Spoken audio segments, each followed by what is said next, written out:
우리는 계속해서 빌립보서 말씀을 이어서 보게 됩니다. 이제 시작한 지가 아마 한 10분 정도 넘어가고 있지 싶은데, 지지난주 이어서 오늘도 그 위대한 그리스도 창가, 예수님을 높이는 그 위대한 창가를 우리가 다시 보게 되었습니다.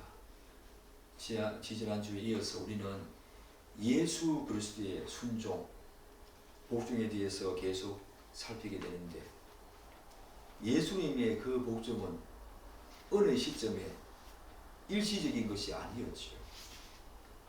그의 전생에 걸쳐서 예수님의 복종과 순종은 계속 있어졌습니다. 태어나는 그 순간부터 30년의 목수 생활, 그리고 3년의 공생의 기간 동안에 예수님의 그 순종과 복종과 겸손의 삶은 전생에 걸쳐서 있었던 위대한 내용이었지요. 오늘 빌립보서 2장 8절로 11절 말씀은 그렇다면 그분의 그 복종은 어느 시점까지 계속되었는가 말하고 있지요. 8절 한 번 더 보십시오. 사람의 모양으로 나타나사 자기를 낮추시고 죽기까지 복종하셨으니 곧 십자가에 죽으심이라. 사랑하는 여러분, 심지어 그 복종은 죽기까지, 죽음에 이르기까지 복종하셨다. 그렇게 지금 본문은 말하고 있습니다. 어머니 모태에서 태어나는 모든 인간은 죄를 가지고 태어나지요. 그리고 모든 인간에게 필연적인 것이 무엇입니까? 연세가 조금 많으신 분이든 나이가 적은 분이든 지금 갓 태어난 어린 아기든 간에 우리 인간에게 피할 수 없는 운명적인 사건이 무엇입니까? 바로 육체적인 죽음입니다. 이것은 예수를 믿는 사람이든 그렇지 않는 사람이든 모두에게 반드시 직면하게 되는 필연적인 사건 아닙니까? 그래서 히브리서 9장 27절은 어떻게 말합니까? 한 번 죽는 것은 정한 사실이다. 그 이후에 심판이 있다 라고 말합니다. 한 번 죽는 것은 정한 사실입니다. 그러나 우리는 일반적인 그런 인간의 죽음을 보고 참 겸손한 죽음이었다, 복종과 순종의 죽음이었다 라고 말하지는 않습니다. 아무리 위대한 그런 영웅적인 삶을 살았다 하더라도 그 죽음을 두고 복종하는 죽음이었다, 겸손의 죽음이었다, 그렇게 말하지는 않습니다. 그런데 오늘 본문은 그분의 그 복종과 순종이 심지어 죽음에까지 이를 정도로, 그 죽음조차도, 심지어 죽음조차도 그런 복종과 순종의 삶이었다, 그렇게 말하고 있죠. 왜 바울은 예수님께서 죽기까지 복종하셨다, 심지어 죽음에까지 복종하셨다, 이렇게 말하고 있습니까? 그것은 분명하지요. 분명하지요. 이 말 속에 바울이 하고자 하는 것은 지금까지 우리가 살펴보았듯이 예수님께서는 인생을 입고 이 땅에 오시는 그 순간부터 십자가에 달려 죽으시는 그 순간까지 완전한 순종의 삶, 완전한 복종과 겸손의 삶을 사셨다는 것입니다. 태어난 그 순간부터 심지어 죽음 순간까지. 그러나 사랑하는 여러분, 오늘 이 말씀 속에서 예수님께서 죽기까지 복종하셨다, 이 말 속에서 바울이 정말로 강조하고 싶어하는 부분이 무엇입니까?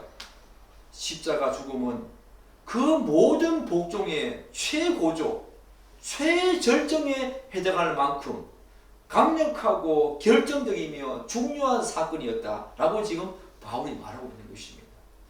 그 죽음은 복종의 최고조였다, 피크였다, 최절정이었다, 그 지점을 지금 바울이 말하고 싶어하는 것입니다. 실로 예수님께서는 죽기 전까지 철저하게 자기 부인과 자기 희생과 자기 헌신의 삶을 철저하게 살았습니다. 그야말로 그분의 삶은 한순간도 자신의 권리와 명예와 유익을 위한 삶이 아니었습니다. 모든 삶이 오로지 하나님의 뜻을 이루기 위해서 철저하게 그분의 말씀에 순종하는 그리고 복종하는 삶이었지요. 그런데 우리 인간은 어떻습니까? 어떻게 하면 자기를 자랑할까? 자기를 더 세울까? 자기 명예를 어떻게 하면 더 높일까? 자기 영광을 어떻게 하면 더 구할까? 여기에 골몰하며 사는 삶이 우리 인생들 아닙니까? 예수님과 전혀 다른 삶을 우리는 지금 살아왔고 지금도 살고 있지요. 그러나 예수 믿은 후에 그런 삶은 이제 우리에게 용납되지 않는 삶입니다. 예수님처럼 어떻게 그렇게 사는가? 그렇게 반문하지 마십시오. 사도 바울이 지금 이 빌립보서 서신서에서 예수님의 이 복종을 우리에게 이야기하는 부분은 그분은 그렇게 사시기 때문에 그분은 그렇게 사셨지만 우리는 그렇게 못 산다. 그렇게 말하고 싶어하는 지점이 아니지요. 빌립보 성도들에게 이 지점을 말하는 것은 심지어 죽기까지 그렇게 복종하셨다. 이렇게 말하는 것은 우리들도 빌립보 성도들 뿐만 아니라 우리들도 반드시 그렇게 살아내야 하고 살아낼 수 있다는 것을 우리에게 말하는 지점이지. 너희들은 약간만 그래야 된다. 너희들은 예수님의 그 복종과 순종의 삶 한 반 정도 살아야 된다. 그 지점을 우리에게 말하고 싶어하는 부분이 아니지요. 많은 사람들은 이런 이야기 들으면 우리가 어떻게 그렇게 사는가? 어떻게 우리가 그렇게 살 수 있는가? 반문하기도 합니다. 저도 그런 반문을 던져봅니다. 그러나 그 반문은 예수님의 복종 앞에서 불필요한 것입니다. 우리가 진짜 예수님의 제자, 그분의 삶을 닮아가는 그런 참 제자라고 한다면 완전치는 않지만 그분이 걸어가서 그 길을 뚜벅뚜벅 걸어가야 합니다. 비록 그분의 삶을 완전히 다 순종하는 삶을 완전히 다 본받을 수는 없지만 그분의 삶을 늘 의식하면서 살아가야 한다는 것입니다. 그러나 그분의 십자가 죽음은 두 가지 복종의 의미를 담고 있지요. 하나는 그분의 그 복종은 두 가지 의미를 갖고 있습니다. 하나는 하나님의 뜻을 이루기 위한 하나님에 대한 복종이었습니다. 철저하게 그분의 삶은 하나님에 대한 복종이었습니다. 그리고 다른 한 가지가 있지요. 그것은 우리 인간 스스로는 도저히 해결할 수 없는 이 죄 문제 앞에서 우리 인간이 던지는 질문이 있습니다. 어떤 질문입니까? 그리고 구하는 것이 있습니다. 그것이 무엇인지 아십니까? 하나님 아버지, 예수님 그분을 죽임으로써 우리를 구원해 주옵소서 라고 하는 인간의 그 절규와 요구에 부응하는 예수님의 그 복종은 또한 인간에 대한 복종이었습니다. 여러분은 이 말에 공감하십니까? 예수님의 죽음이 하나님에 대한 복종, 그분의 뜻을 온전히 이루기 위한 그런 복종이면 내가 공감하고 동의하겠는데 인간에 대한 복종이다. 그거는 들어본 적도 없고 그거는 공감이 안 됩니다. 라고 할 때가 있습니까? 사랑하는 여러분, 구원의 길을 가는 여러분에게 우리의 죄 문제가 완전히 해결됐다 하지만 여러분들은 그 구원의 길을 완전히 완벽하게 갈 수 있습니까? 여러분 스스로의 힘으로 완벽하게 갈 수 있습니까? 죄 문제를 그분이 다 해결했다고 하지만 여전히 죄된 본성을 가지고 이 땅을 살아가는 여러분에게 그 죄를 충분히 이길 수 있는 힘이 있습니까? 그렇지 않습니다. 예수님의 그 순종과 복종을 우리는 여전히 우리의 삶 속으로 갖고 와야 할 뿐만 아니라 또한 예수님께서 당신의 죽음으로써 우리를 구원해 달라는 이 절규를 우리는 날마다 하게 되어집니다. 그 절규에 예수님께서는 순종하신 거지. 예수님의 순종은 단순히 하나님에 대한 순종만이 아니었습니다. 여러분의 그 절규, 저의 그 절규 앞에 예수님께서는 여전히 순종하시는, 인간에 대한 순종도 거기에 포함된 그런 내용이지요. 그렇게 그분은 순종하시고 복종하신 삶을 사신 것입니다. 그렇다면 왜 이 십자가 죽음이 복종의 최고조, 최절정에 해당할 만큼 중요하고 강력한 사건인가? 사랑하는 여러분, 우리는 이 지점을, 예수님의 그 복종과 겸손, 그 순종을 우리가 지나갈 때에 이 지점을, 왜 예수님의 십자가 죽음이 최고조요, 최절정에 이를 만큼 그 십자가 사건이 우리에게 주는 의미가 무엇인가 절대로 건너뛰면 안 됩니다. 이 내용을 건너뛰면 안 된다는 것입니다. 오늘 많은 교회에서 이런 질서법적인 내용을 자꾸 건너뛰려고 합니다. 이것을 자꾸 건너뛰려고 하고 십자가의 삶을 살고 도덕적이고 윤리적인 삶을 강조합니다. 부활의 생명을, 부활의 신앙을 강조합니다. 그렇지만 이 사실을 건너뛰고 난 다음에 도덕적이고 윤리적인 삶을 강조한다는 것은 20세기 초반에 자유주의 신학자들이 주장했던 내용과 별반 다름이 없습니다. 이 십자가 사건이 주는 역사성, 그것을 오늘 우리가 다시 반추해 보면서 이 질서법 속에서 그러므로 우리에게 요구하시는 그 삶을 우리는 살아야 하는데, 오늘 많은 사람들이 이 내용을 자꾸 건너뛰려고 합니다. 다 안다는 겁니다.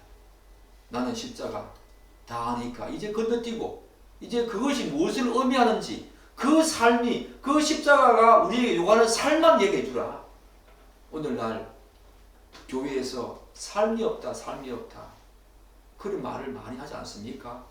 그래서 복음을 도덕적이고 윤리적인 복음으로 둔갑시켜서 그렇게 지금 설파하는 부분이 많이 있다는 것입니다. 그렇지 않습니다.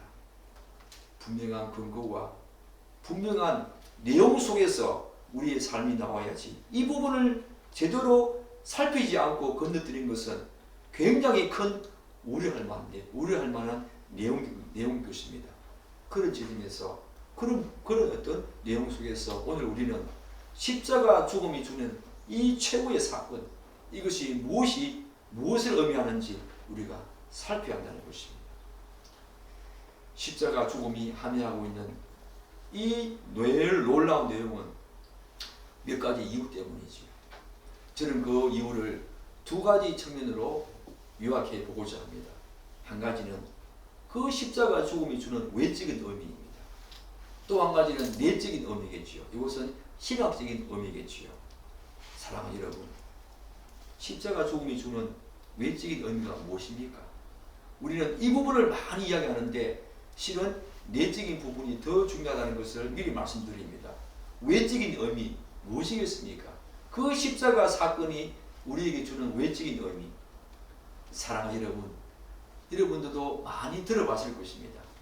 그 당시 십자가, 이 십자가라고 하는 사형제도는 이방인들, 특별히 로마인들에게 이 십자가형은 아주 잔인하고 모욕적인 사형제도였습니다. 극악범이나 반란자나 아니면 노예나 강도나 암살자에게만 주어지는 사형제도였습니다.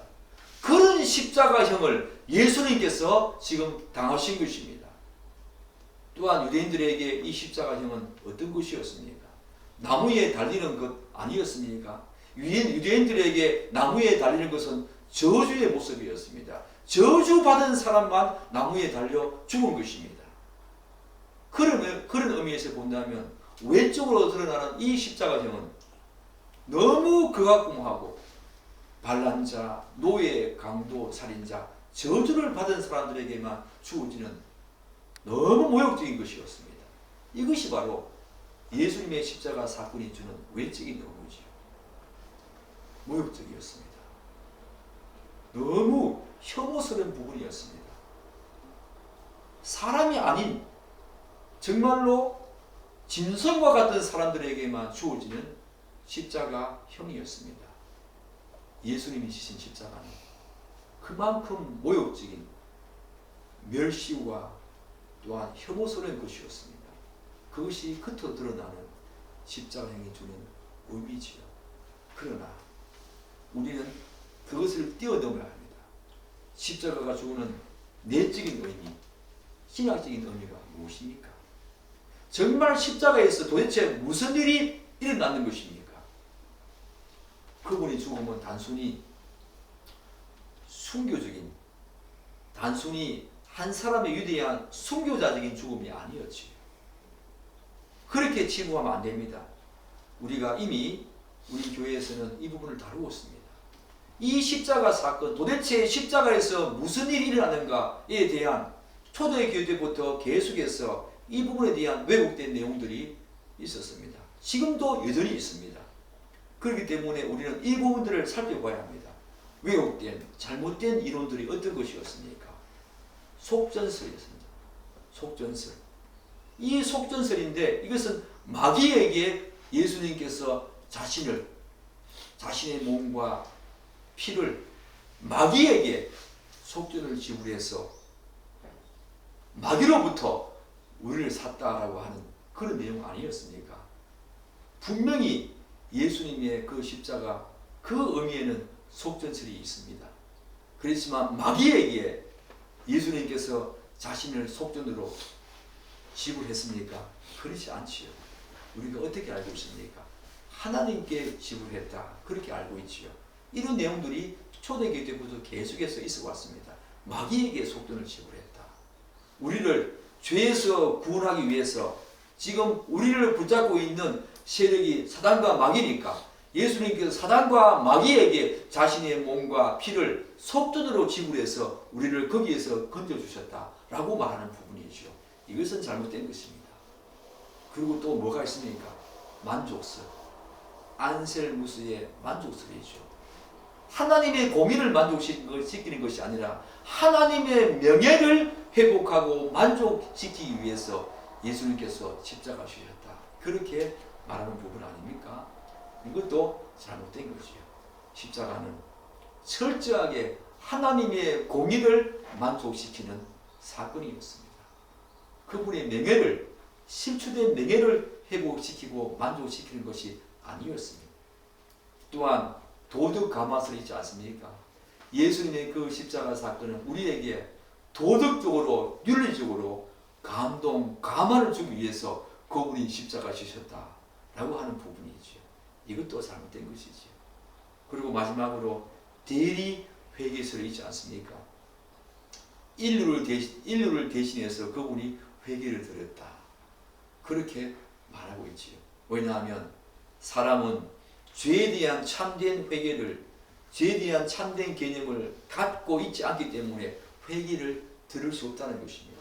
그래서 그분이 우리 대신 회개하셨다라고 십자가에서 그렇게 하셨다라고 하는 이런 잘못된 내용들이 있지 않았습니까?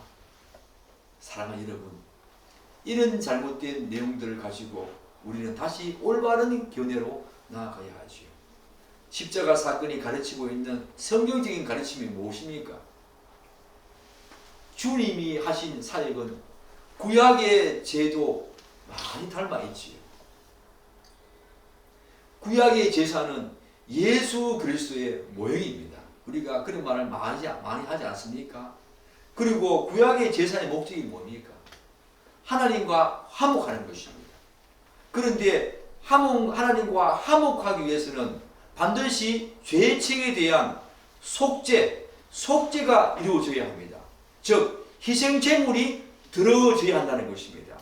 예수님께서는 바로 하나님과 우리의 관계, 끊어진 죄로 말미암아 끊어진 모든 관계를 화목하게 하기 위해서 그분이 자신의 몸과 피를 다 흘려서 구약의 짐승들처럼 희생제물로, 화목제물로 드려주셨다라고 하는 것이 성경적인 견해 아닙니까? 그래서 이런 성경적인 견해를 가지고 우리가 예수님의 십자가 죽음을 한마디로 말한다면 어떻게 말합니까? 예수님의 십자가 그 의미는 대속적 형벌을 통한 속죄 사역이었다. 즉 대리적인 어떤 죽음이었고 형벌적인 요소가 거기에 다분히 담겨져 있는 그런 사건이었다. 그렇게 우리가 이해하고 있지요. 우리 대신 그분이 자신의 몸과 피를 하나님이 그분의 공의를 만족시키기 위해서 자신의 몸과 피를 그분이 지불하시고 우리를 죄에서 구원하셨다. 그분이 철저하게 화목제물이 되셨다. 그렇게 말하고 있지 않습니까? 이것이 바로 예수 그리스도 대속적인, 분명히 그분이 십자가 죽으면 대리적인 성격이 있었던 것입니다. 대리적인 성격, 우리 대신 죽으시는 그런 성격이 거기에 있지요. 그러면서 그분의 그 십자가 죽음은 형벌적인 요소가 있었다는 것입니다. 우리가 하나님으로부터 받아야 될 모든 형벌과 저주와 심판과 하나님의 모든 진노와 재앙과 화와 분노를, 죄를 지은 우리가 받아야 하는데, 하나님의 아들 예수님께서 대신 우리를 위해서 그거를 받으시고 그 모든 것을 다 덮어서시는 그런 형벌적인 요소가 십자가 사건 속에 있지 않습니까? 그래서 우리가 구원으로 나아가는 것입니다. 그 십자가 죽음이, 심지어 예수님께서 복종하시는데 그 십자가 죽음까지 그렇게 복종하셨다. 이런 대리적인 형벌적인 요소를 담고 있는 그 십자가를 지기까지 그분이 하나님 뜻을 이루기 위해서, 또한 우리 인간에 대한 그 절규에 대한 순종과 복종을 하셨다. 지금 사도 바울은 그 지점을 우리에게 말하고 있는 것입니다. 그런데 사랑하는 여러분, 예수님의 십자가 죽음은 거기에서 끝나지 않지. 그 이후에 놀라운 사실이 펼쳐집니다. 우리가 반드시 기억해야 될 내용이지요. 우리 9절, 십자가 사건 이후에 어떤 일이 일어났는가? 9절을 함께 읽겠습니다. 이름으로 하나님이 그를 지극히 높여 모든 이름 위에 뛰어난 이름을 주셨다 라고 말하지요. 하나님께서 예수님을 지극히 높여 주셨다. 그래서 모든 이름 위에 뛰어난 이름을 주셨다라고 말합니다. 지극히 높여 주셨다. 이 말이 무엇을 의미합니까? 최고로 높여 주셨다. 가장 높은 곳으로 끌어올려 주셨다. 그런 뜻이지요. 가장 낮은 곳으로 가신 그분이, 가장 겸손한 그분이 이제는 가장 높은 곳으로 하나님께서 높여주셨다. 십자가 죽음은 이 세상 어떤 사람들도 감당하지 못하는 가장 낮은 곳이었습니다. 가장 비천한 곳이었습니다.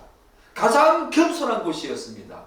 그곳에서 하나님께서는 이제 그를, 그 복종과 순종의 결과 하나님께서 그분을 가장 높은 곳으로, 가장 복된 곳으로, 최고로 그분을 높여주셨다. 그렇게 지금 말하고 있는 것입니다. 이 지점은 단순히 그분이 자기 희생에 대한 보답 차원이 아니지요. 오히려 그분의 그 복종과 겸손으로 인한 자연적이고 또한 논리적인 결과입니다. 반드시 자연 법칙과도 같은 것입니다. 사랑하는 여러분, 여러분이 이 땅 가운데 살면서 겸손의 삶을, 복종의 삶을 살아가야 될 이유가 무엇입니까? 또 그렇게 하는 결과가 우리에게 어떻게 주어집니까? 하나님 그 모든 것을 다 아십니다. 높여주십니다. 이것은 자연 법칙과도 같은 것입니다. 너무나 자연적이고 논리적인 규결입니다. 예수님께서 그렇게 높여지셨던 것처럼, 하나님께서 예수님을 그렇게 높이신 것처럼 겸손한 자는 하나님이 높이십니다.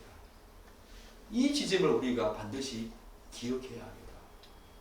그래서 예수님께서는 직접 당신의 말로 이런 말을 하지 않았습니까? 마태복음 23장 12절에서는 누구든지 자기를 높이는 자는 낮아지고 누구든지 자기를 낮추는 자는 높아지리라. 예수님께서는 당신의 말씀대로 하나님이 그를 높여 주셨습니다. 우리가 예수님을 예수님을 본받아서 그렇게 겸손한 삶과 복종의 삶을 살아가야 되는 가장 큰 이유가 바로 여기 있습니다. 높여주십니다. 높여주십니다. 결국 예수 그리스도에 대한 하나님의 이 높이심은 누구에게 지금 하고 있습니까? 당시에 다툼과 허영 그리고 그리스도의 사랑으로 하나가 되어서 한 마음이 되어 하는데 그렇게 하지 못한 빌립보 성도들에게 경종을 울리는 고민 아닙니까? 우리에게도 그런 모습 분명히 있지 않습니까? 교회 안에 얼마나 많은 다툼과 허영이 있습니까? 더 높아지려고 하는 마음들이 세상에서 있는 것과 똑같은 모습들이 교회 안에도 얼마나 많이 있습니까? 다툽니다. 허영합니다. 자기 자신이 교만해지고 높아지려고 합니다. 교회는 그래서는 안 된다는 것입니다. 사랑하는 여러분, 왜 그렇습니까? 자기 스스로 높아지고자 하고 또한 다른 사람들보다 높임을 받는 것은 이 땅에서 그렇게 높임받는 것은 다른 사람으로부터 높임받고 자기 자랑하고 하는 모든 것들은 실체가 없는 다 거짓인 것입니다. 왜냐하면 그런 것들은 마지막 예수님의 십자가 최후의 심판대 앞에서 물거품처럼 하나도 남김없이 다 사라질 것입니다. 이 땅에서 높아지시면 이 땅에서 자기 자랑과 교만은 그런 것입니다. 일시적인 것입니다. 다 변한다는 것입니다. 진정한 높임은 누구로부터 받아야 합니까? 영원 불변하는 하나님의 높아지심, 하나님의 높이심이 우리에게 반드시 있어야 한다는 것입니다. 그것이 진정한 가치이고 그것은 영원하며 그것은 불변하는 것이기 때문입니다. 그것 때문에 우리는 반드시 기억해야 되죠. 예수님께서 말씀하신 대로 하나님과 타인에 대한 복종, 겸손한 삶은 반드시 하나님이 높여주시고 인정해 주신다는 사실을 기억하면서 이 땅을 살아야 합니다. 사랑하는 여러분, 하나님의 방식은 바로 이런 것이었습니다. 물이 위에서 흐르듯이 봄이 오면 여름이 가고 또한 가을이 오면 겨울이 오듯이 지극히 자연적이고 논리적인 귀결입니다. 이건 자연 법칙과도 같은 것입니다. 낮아지십시오. 겸손해지십시오. 비천에 취해지십시오. 예수님을 높여주신 것처럼 하나님이 높여주십니다. 하나님이 반드시 높여주십니다. 세상 방식은 스스로 높아지려고 하지만 그리고 스스로 자랑하고 스스로 드러내려고 하지만 기독교의 방식은 전혀 다른 방식 아닙니까? 이 땅에서 끝장 보려고 하지 마십시오. 이 땅에서 많은 사람들로부터 존경받으려고 하지 마십시오. 이 땅에서는 철저하게 낮아지시고 겸손하게 비천한 곳에 처하십시오. 하나님이 반드시 높여주십니다. 반드시 높여주십니다. 그런데 오늘 본문을 보면 재미있는 표현 하나가 나오지 않습니까? 그것은 모든 이름 위에 뛰어난 이름을 주셨다.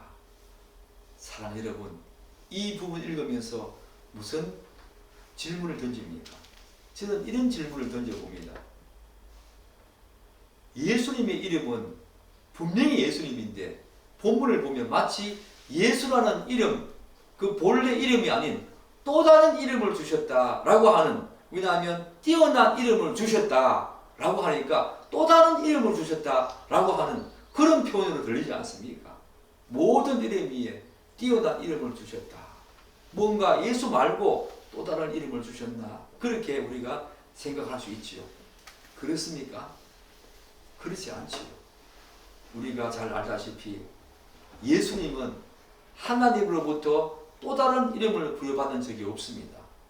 그렇다면 이 말의 의미가 무엇인가? 무엇이겠습니까? 이 말은 모든 인간은 태어나면서부터 누군가로부터 이름을 부여받게 되지. 할아버지 혹은 부모님, 때로는 장명소에서 이름을 부여받습니다. 그리고 살아가면서 본래 부여받은 그 이름을 계명하기도 하지요. 그만큼 그 이름은 중요하다는 것입니다. 왜 그렇습니까? 그 이름은 어떤 사람을 다른 사람들과 구별시켜주고 개인의 진정한 본성인 내적 존재를 말하는 그런 수단이 바로 이름이기 때문입니다.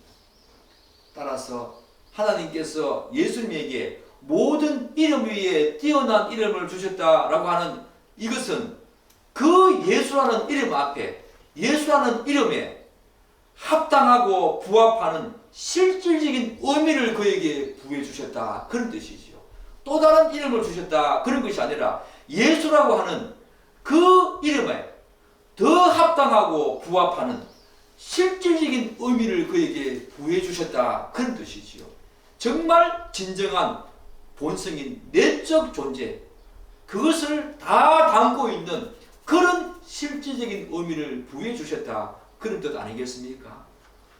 사랑하는 여러분, 지금은 아니지만 한 30-40년 전만 하더라도 우리나라 남성의 이름 가운데서 가장 많은 이름이 무엇입니까?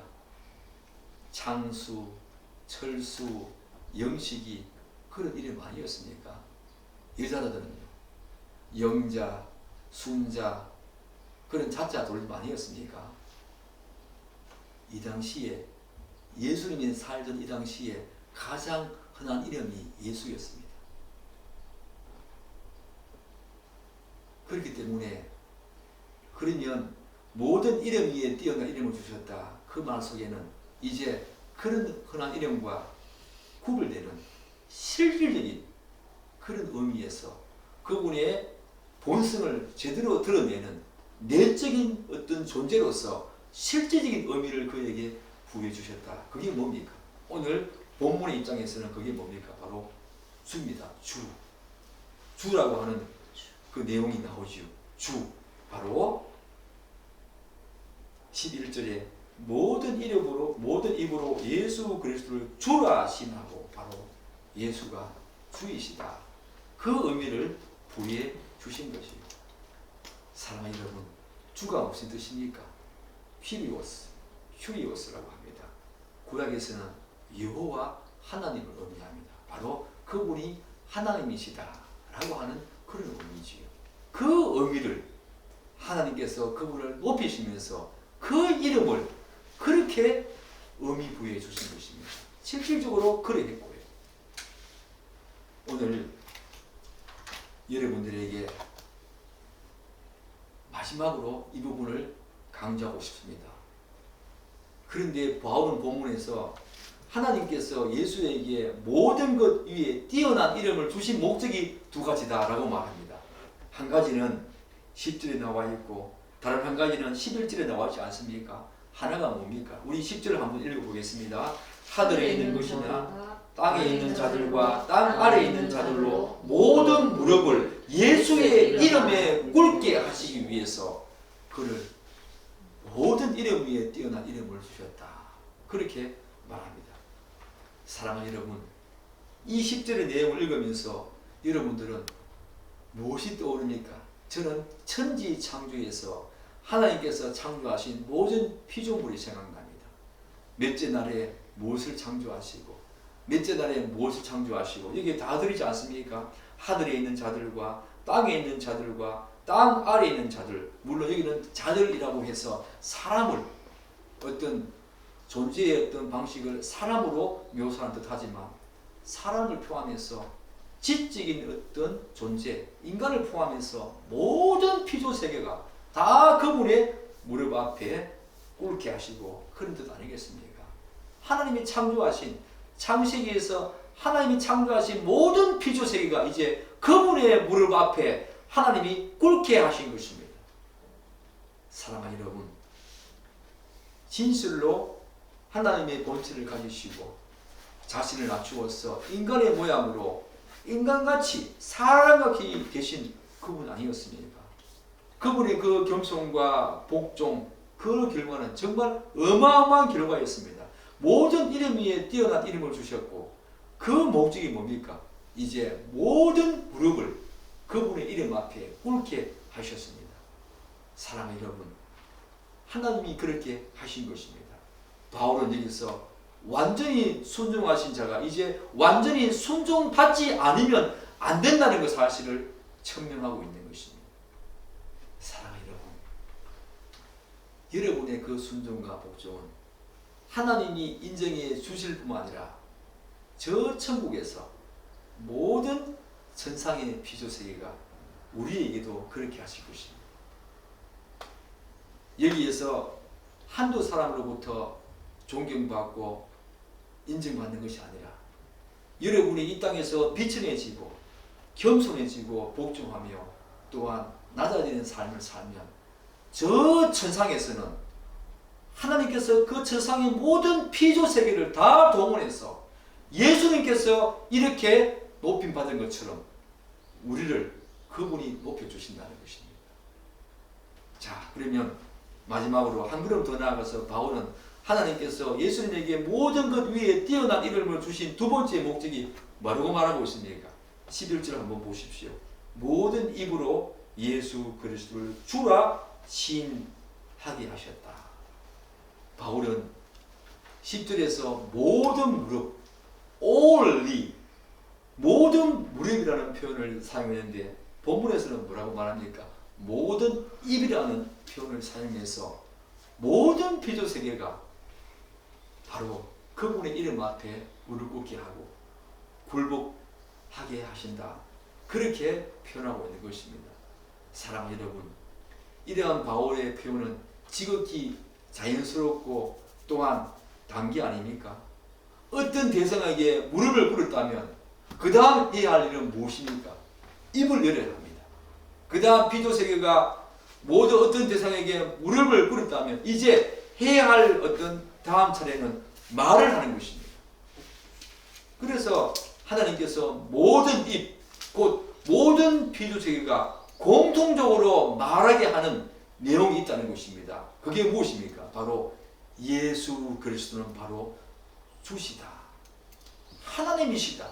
우리의 주님이시다. 그것을 시인하게 하신다는 것입니다. 예수 그리스도를 주라고 시인하게 한다는 것은 그분이 바로 우주 전체 주인이라는 것을 시인하게 하신다는 것입니다. 모든 것이 다 그분의 것이다 라고 시인하게 하신다는 것입니다. 동시에 그분이 바로 온 우주 만물을 다스리는 주권자라고 하는 사실을 시인하게 하신다는 것입니다. 이것이 바로 바울이 그분을 모든 이름 위에 뛰어난 이름을 주신 두 번째 목적이라고 말하고 있습니다. 사랑하는 여러분, 정말로 예수 앞에 모든 무릎을 꿇을 것입니다. 예수 앞에 모든 입이 그분을 주라고 시인할 것입니다. 우리는 지금 믿음 생활하고 있는 우리는 지금 이미 그분을 주라고 시인하고 있지만 이제 그 천상의 세계에서는 영불로 들어가는 영원한 저주로 들어가는 믿지 않는 사람들조차도 그 최후의 심판대 앞에서는 그분이 진짜 주이시다라고 고백하지 않을 수 없다는 것입니다. 영원한 영불에 들어가는 사람들조차도 큰 존재조차도 그분의 무릎 앞에 당신은 영원한 주이시고 주이십니다 라고 하는 사실을 시인하고 고백하고 천명하지 않을 수 없다는 것입니다. 우리는 그것을 눈으로 분명히 볼 것입니다. 우리도 그분 앞에 무릎을 꿇겠지만 모든 영적인 존재 뿐만 아니라 모든 피조세계 그리고 영원한 저주로 들어가는 모든 사람들조차도 구원을 받지 못하는 모든 사람들조차도 정말로 그분이 하나님이셨다, 주이시다 라고 하는 사실을 시인하고 천명하고 말하지 않을 수 없는 때가 분명히 온다는 것입니다. 이 사실을 우리가 분명히 알아야 합니다. 우리도 그렇게 높임받을 때가 온다는 것입니다. 여러분이 이 땅에서 비천해지는 거, 겸손한 삶 사는 거 절대로 굴욕적인 삶이라고 생각하지 마십시오. 하나님이 높이십니다. 하나님이 분명히 높여주십니다. 저도 그래야 하고 여러분도 그래야 합니다. 예수 본받아 여러분이 가는 곳마다 겸손한 삶을 살고 비천하고 낮아지는 삶을 사십시오. 사람 몰라줘도 괜찮습니다. 하나님이 아시면 되잖아요. 하나님이 아시면 우리에게 그보다 더 큰 복이 어디 있겠습니까? 하나님이 아십니다. 하나님이 아십니다. 그분이 높여주십니다. 여러분의 삶, 가는 삶마다 그런 삶 되기를 축복하고 또한 기대합니다. 기도하겠습니다.